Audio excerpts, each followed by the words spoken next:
আজকে বাংলাদেশের রাষ্ট্রীয় সংস্কার, দৃশ্যমান বিচার, এটা কিন্তু আমাদের পাশের রাষ্ট্র ভারত চায় না। কারণ এটা যদি হয় তাইলে এই দেশকে আর তারা সেই গোলামের জিঞ্জিরে আবদ্ধ করতে পারবে না। জুলাই সনদ আইনি ভিত্তি যদি না হয়, বিএনপি বলছে ক্ষমতায় যাওয়ার পরে যারা সরকার গঠন করবে তারা 2 বছরের ভিতরে আইনি ভিত্তি দিবে।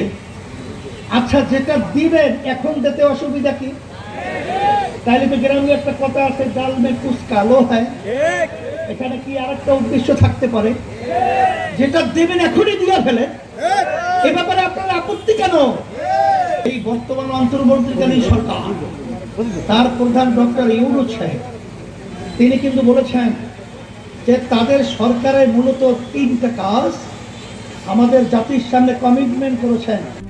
RICL TMX, যুগের পর যুগ স্থাপনা থাকে মজবুত। তার ভিতরে একটা হলো সংস্কার, আর একটা হলো দৃশ্যমান বিচার, আর একটা হলো জাতীয় নির্বাচন অবাধ, সুষ্ঠু, লেভেল প্লেইং ফিল্ড। কথা ঠিক না? কিন্তু দুঃখের মধ্যে বলতে হয় যে সংস্কার এবং দৃশ্যমান বিচার আমাদের সামনে দৃশ্যমান হওয়ার আগেই বর্তমান অন্তর্বর্তীকালীন সরকার তারা জাতীয় নির্বাচনের সময় ঘোষণা করেছে।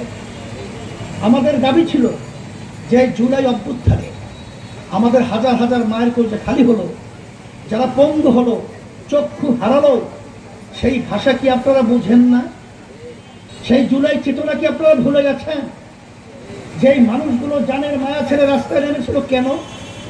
তা সেইগুলো আপনাদেরকে উপহার আমাদেরকে না দিয়ে একটা নির্বাচনকে আপনারা মুখ্য বানাবেন।